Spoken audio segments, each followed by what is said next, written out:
हिंदू धर्म में वैसे तो अनेक देवी देवता हैं जिनकी पूजन विधि अलग अलग है और लोगों को इन देवी देवताओं के प्रति आस्था है और मनुष्य अपनी आस्था भगवान के प्रति दिखाते हैं।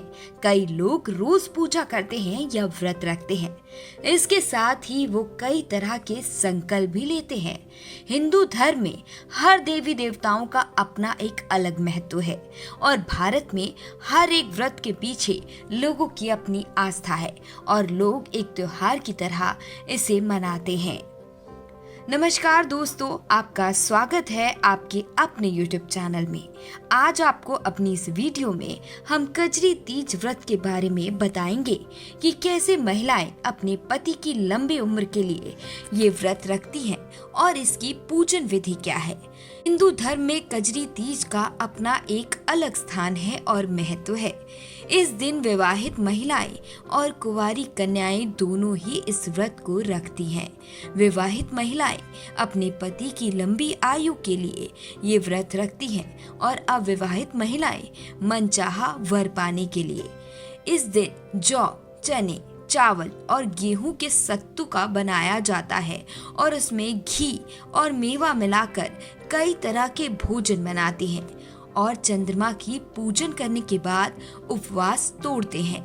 इसके साथ ही इस दिन गायों की भी पूजा की जाती है और इस दिन सारी महिलाएं एक जगह इकट्ठा होकर नाच गाना भी करती हैं।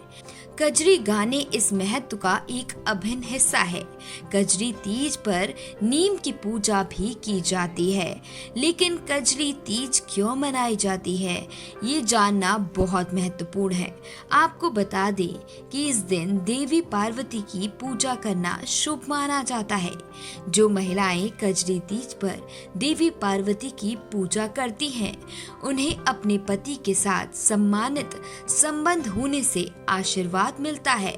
ऐसा इसलिए किया जाता है क्योंकि 108 जन्म लेने के बाद देवी पार्वती भगवान शिव से एक गांव में गरीब ब्राह्मण रहता था।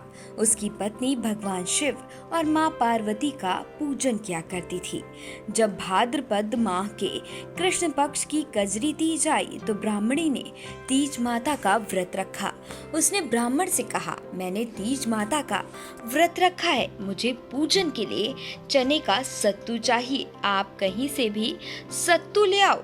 तब ऐसे में ब्राह्मण बोला, मैं सत्तू कहाँ से लाऊं? इस पर ब्राह्मणी ने कहा, मुझे सत्तू चाहिए, चाहे आप चोरी करें या डाका डालें, लेकिन मेरे लिए सत्तू लेकर आए। रात का समय था। ब्राह्मण घर से निकलकर साहूकार की दुकान में आया। उसने वहां से चना, घी और शक्कर लिया और वहीं पर उसने सत्तू बना लिया। जैसे ही वो वहां से जाने लगा तो आवाज सुनकर दुकान के सारे नौकर जगकर जोर जोर से चिल्लाने लगे। इतने में साहूकार आया और ब्राह्मण को पकड़ लिया। तब ब्राह्मण ने कहा, मैं कोई चोर नहीं, मैं तो केवल एक गरीब ब्राह्मण हूँ। मेरी पत्नी ने आज तीज माता का व्रत किया है, मैं तो यहाँ 1.25 किलो सत्तू लेने आया था। साहूकार ने ब्राह्मण की बात नहीं मानी और उसकी तलाशी लेनी शुरू कर दी। तलाशी लेने के बाद साहूकार भी हैरान रह गया। उसे ब्राह्मण के पास से 1.25 किलो सत्तू के अलावा कुछ नहीं मिला। दूसरी ओर चांद निकल आया और ब्राह्मणी सत्तू का इंतजार कर रही थी। तब साहूकार ने ब्राह्मण से कहा, आज से वो ब्राह्मण की पत्नी को अपनी धर्म बहन मानेगा।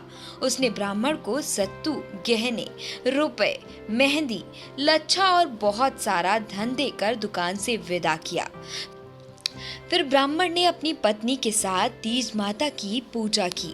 भगवान शिव और मां पार्वती की कृपा से ब्राह्मण परिवार से दुखों का पहाड़ जो है वो टल गया।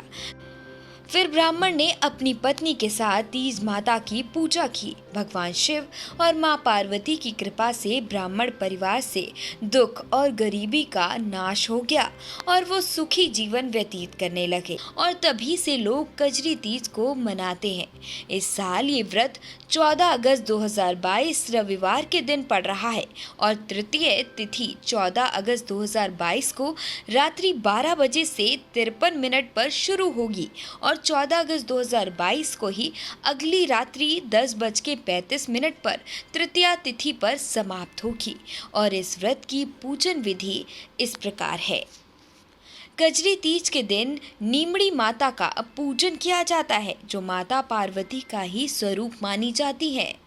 कजरी तीज के दिन महिलाएं सभी कामों से निवृत्त होकर स्नान करती हैं। माँ का नमन करते हुए निर्जला व्रत का संकल्प लें। इसके बाद भोग बना ले। भोग में मालपुआ बनाया जाता है। पूजन के लिए मिट्टी से छोटा सा तालाब बना ले। इस तालाब में नीम की डाल पर चुनरी चढ़ाकर नीमड़ी माता की स्थापना करें। इसके बाद नीमड़ी माता को हल्दी, मेहंदी, सिंदूर, चूड़ियाँ, लाल चुनरी, सत्तू और मालपुआ चढ़ाएं। धूप दीप जलाकर आरती कर ले। शाम को चंद्रमा को अर्घ देकर व्रत का पारण कर ले। और इसी तरह की धार्मिक व्रत त्योहारों के बारे में जानने के लिए हमारे चैनल को सब्सक्राइब जरूर करें और अपने साथियों के साथ इसे शेयर करना भी ना भूलें। धन्यवाद।